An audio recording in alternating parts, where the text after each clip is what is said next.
Hello and welcome to Enago Academy's podcast, Research and Beyond. Our guest today is Dr. Emmanuel Tsekleves, a highly accomplished academic who achieved a remarkable feat of becoming a full professor by the age of 40, within just 15 years of completing his PhD. However, his journey took an unexpected turn in 2021 when he witnessed firsthand the struggles faced by his colleagues and PhD students in securing academic jobs or advancing their careers.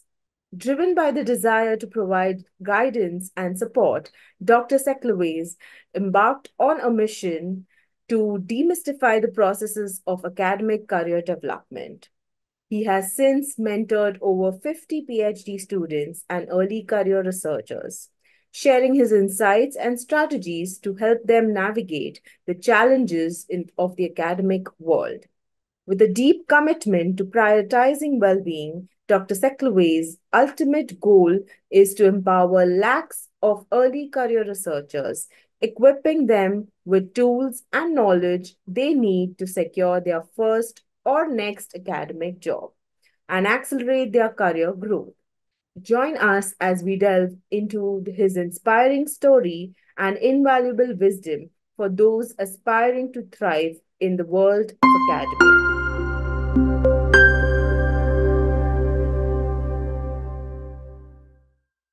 Could you share with us the pivotal experience that inspired the shift in your focus? Yes, I've been in this long game of academia for many years, and I've probably done all the mistakes that is there to be made. I've managed to learn fast, and I was fortunate enough to have some amazing mentors along the way. Um, so there was a point a few years back when I could see some of my colleagues, especially early career researchers that just started, or postdocs or PhDs, struggling with getting jobs or with navigating, with the academic career.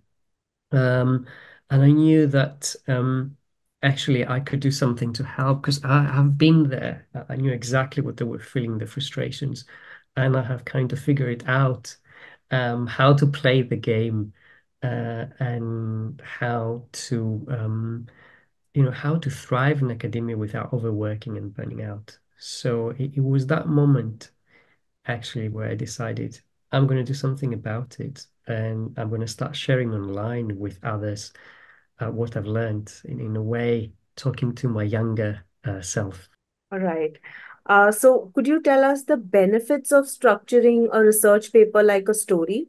There's several benefits, I would say. They're threefold.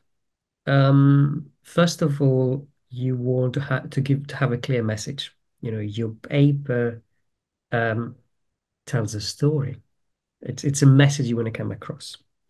So that's the first benefit. Now I'll come into more detail and explain that. The other thing is um, it helps you with structuring your argument and structuring how you present it. So telling a story gives you a structure that as humans we've had since the existence of humankind. And it's the way we also uh, learn about the world as children through stories. And the third one is also an easier way for reviewers to understand your work, engage with it, but also when you're co-authoring a paper with other authors, it's a great way to again have a shared framework of writing. Right. So, it does make the research paper more engaging and memorable for readers, you'd It say. does, but it also helps you to structure it and to get your message across easier and be able to communicate it. And what would be the key components of a story structure that researchers can use when they have to like organize their paper? The first thing is figuring out the theme.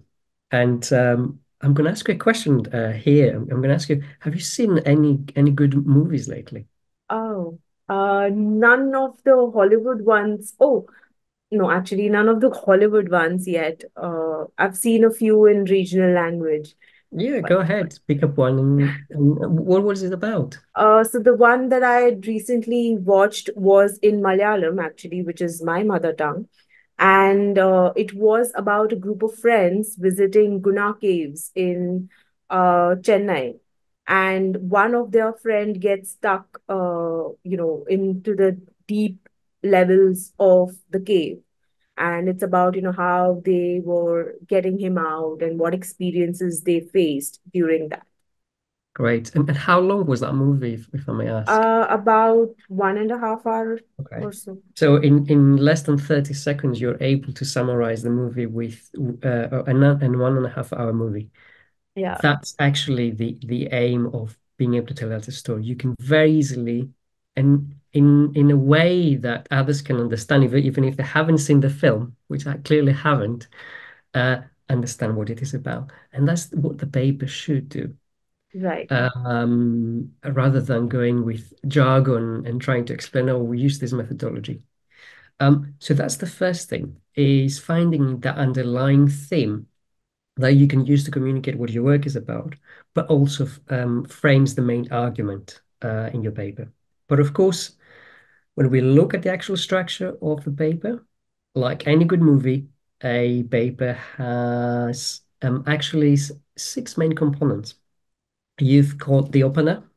So, like any good story, your research paper starts with setting up the context. This is where you share the premise and research context, what we call the introduction. Then you've got the villain. Yeah, in most movies there is one. So every story needs a conflict. So in your research paper, this is the problem you're trying to solve, the challenge. And this usually refers to the related work section you have in the paper. Then another core component of a movie is the hero, you know. And in this case, the hero is your methodology. This is how you tackle the research problem. This is where your research takes a stand and gets the villain, employing tactics and strategies, i.e., research methods, to conquer the issue at hand. And of course, any good story should have a climax. This is where your story and paper reaches its peak. The climax is the moment where everyone has been waiting for, and this is your finding.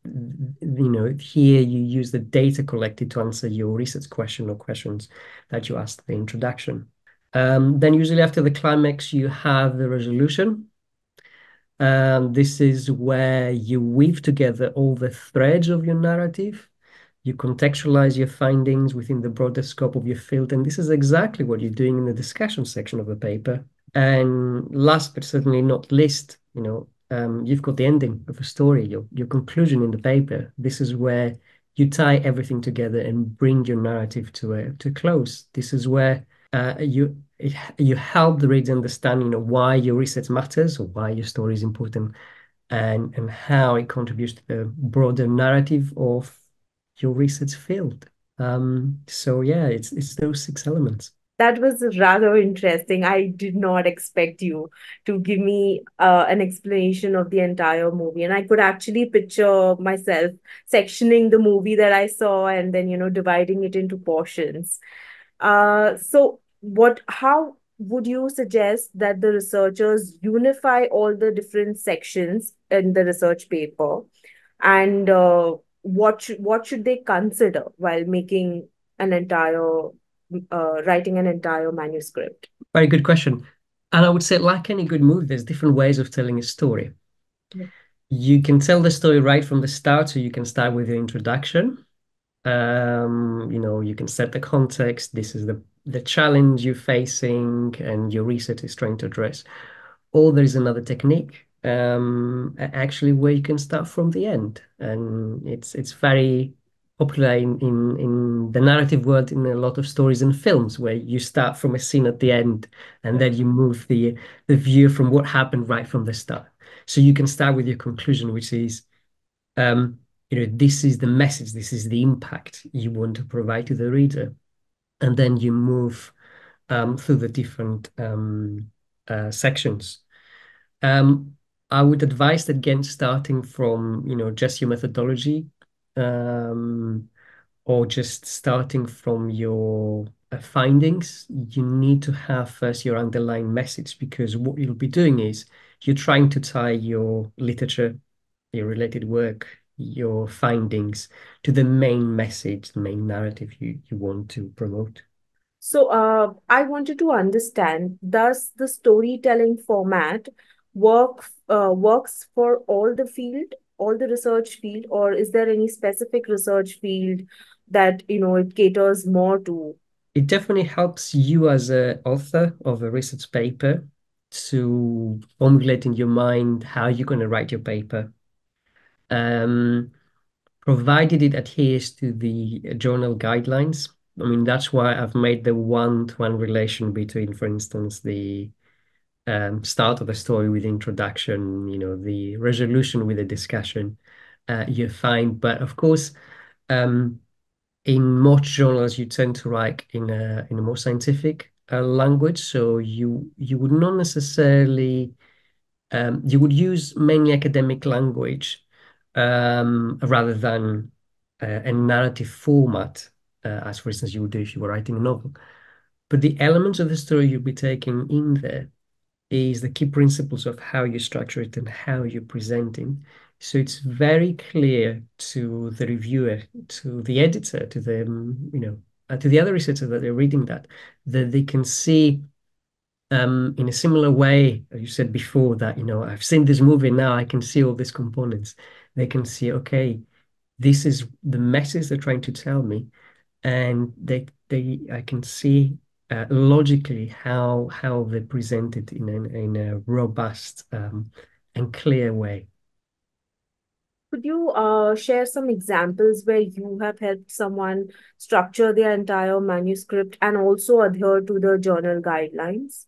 Like, if you could give us some specifics. Difficult to think on the top of my head. This is something I do all the time when I structure my papers, and I do the same with my postdocs and PhD students. Um, so it depends also on the individual. So there's some people that they're very, I would say, discuss it. They like to discuss things. So I tell them, okay, tell me what you're going to write, um, but tell it to me like a story, and I want you to touch on these seven elements. And they go through these one by one. There's others with a more into writing. They like to write, so in that case, I would give them those six key story elements, and I'll say, in bullet points, just give me the key highlights. Mhm. And then you've got something which you can expand, and this can form your arguments.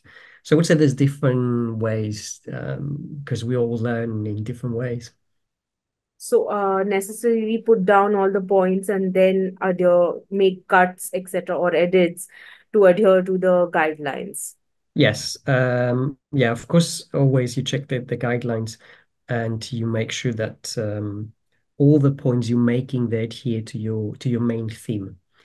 Mhm. Think of it like, again, if I use analogy from the movie industry, when before they even hire actors and they shoot the scenes, what they do is, the moment a script for a film has been written, they do a storyboard.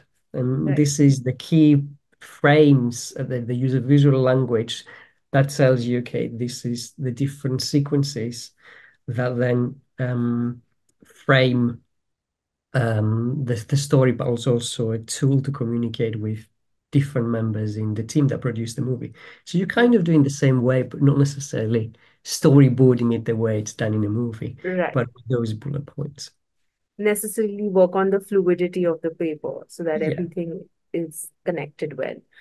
All right. Again, I would still want to get an understanding of what do you think if, like, if we adopt to a storytelling structure, do you think it's easier to organize research paper content for technically dense research subjects? It is my experience in reviewing papers. One of the challenges that a lot of researchers face is telling what is the importance of the research. What is the wow factor, and why they've done that. So privileged to work with some very bright scientists and researchers, and they're amazing at what they do. But when it comes to talk about, or even sometimes write about the work, they they're excellent on, talking about the methodologies, the technical findings.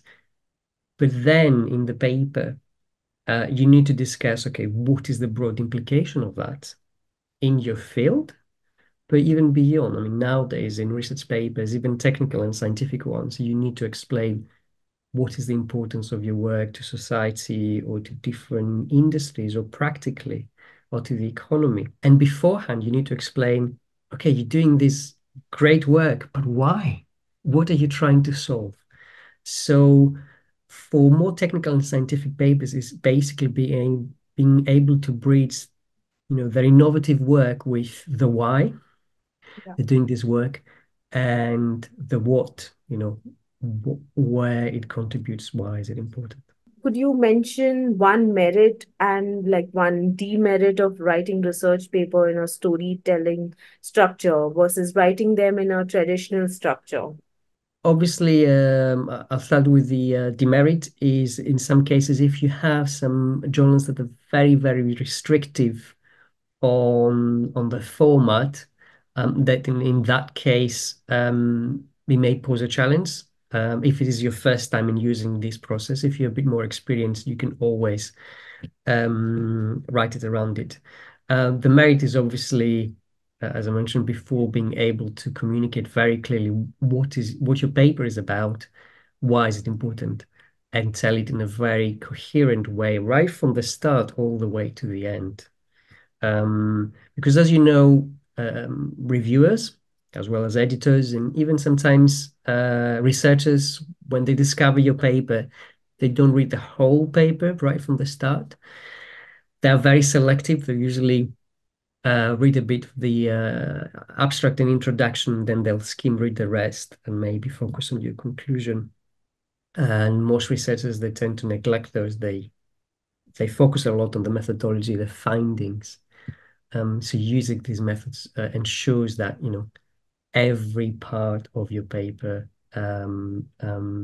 it's well written and tells a clear story, has a clear message. What were some of the challenges that you faced as a researcher when you were starting to write in a storytelling format, or how did you overcome those challenges? I first of all discovered about that not necessarily for paper, but for presentations. So I was always looking at ways at how can I make my presentation less dry, less academic, more Right. engaging. And that's when I discovered storytelling. I started looking at TED Talks and kind of they use, well, some of the best TED Talks, they use this technique of storytelling. I thought, can we apply that to papers?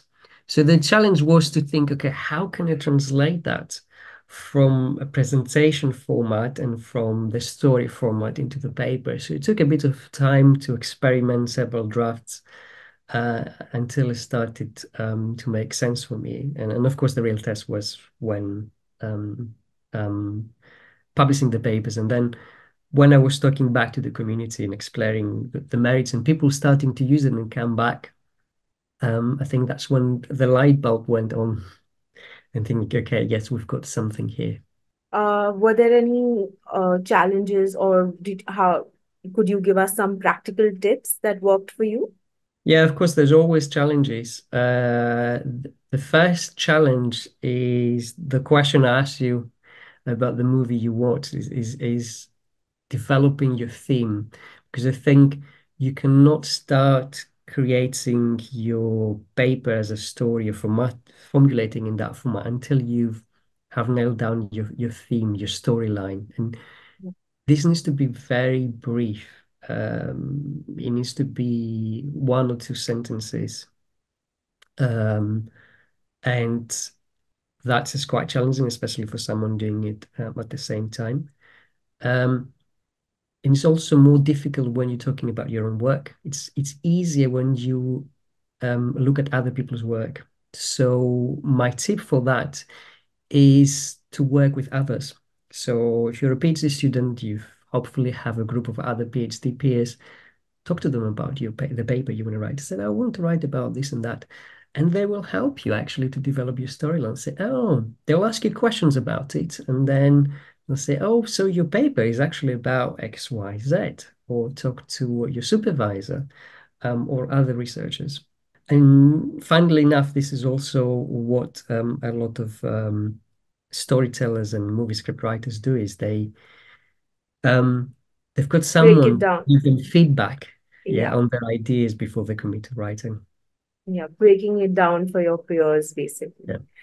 With this, we should conclude today's podcast session. Thank you, Dr. Tsekleves, for sharing your inspiring story and invaluable wisdom. I'm sure it will help researchers in the world of academia and accelerate their career growth.